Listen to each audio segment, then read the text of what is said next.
So just to dial back, about 5 or 6 years ago, actually, we were trained to use the jets, all the different techniques. There was there's about 7 of us who were trained. And I have to be honest with you, it did not happen because we didn't use it. And then fast forward to last year, we've been wanting to do a JETS class for many, many years. It just happened that last year it worked out in our schedule. Lori was the main teacher, and we did the remembering class for the 6th grade on Sundays from 10 to 11 our time. The kids all had the iPads. We had enough iPads at that point, or their phones, or their own technology to bring in. And we did the program. It was a fabulous success. Partly, I believe that it's not just for the blended material, it has to do with the master educator. No. I had an evaluation done. I had somebody beside myself go into the class and witness what was going on. She's a social worker, and my goal was to see why is it being successful. And the truth of the matter is, in the States, we often don't have master educators teaching our kids. We have wonderful people and devoted people, but not master educators.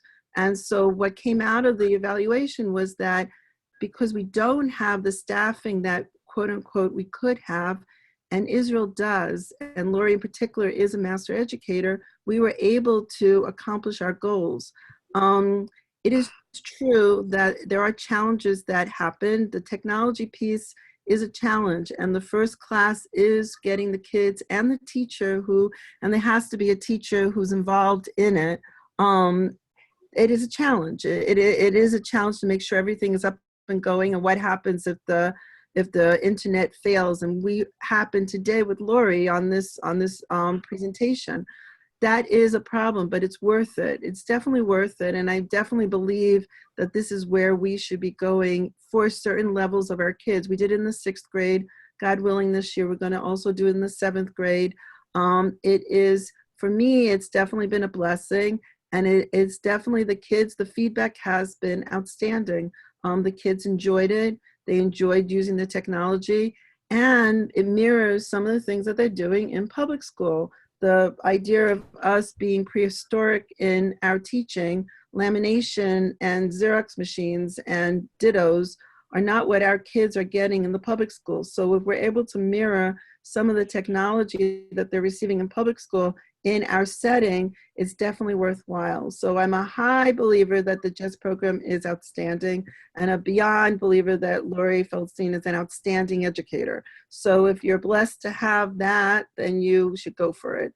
And so again, we at A Good with Israel will be pursuing 2 classes this coming year, hoping that, it'll work in our schedule. And, the kids have their laptops. And the other thing just to add is that my ed cabinet struggles with technology in the classroom for 3rd and 4th grade, because some of the kids don't have cell phones, and we're not supposed to assume that a 3rd grader would have a cell phone or a 4th grader has a cell phone. So they did not want it in the 3rd and 4th grade at all. They were happy to experiment in 6th grade, because by that point, the horse is gone. They have their phones, they have their this, they have their that.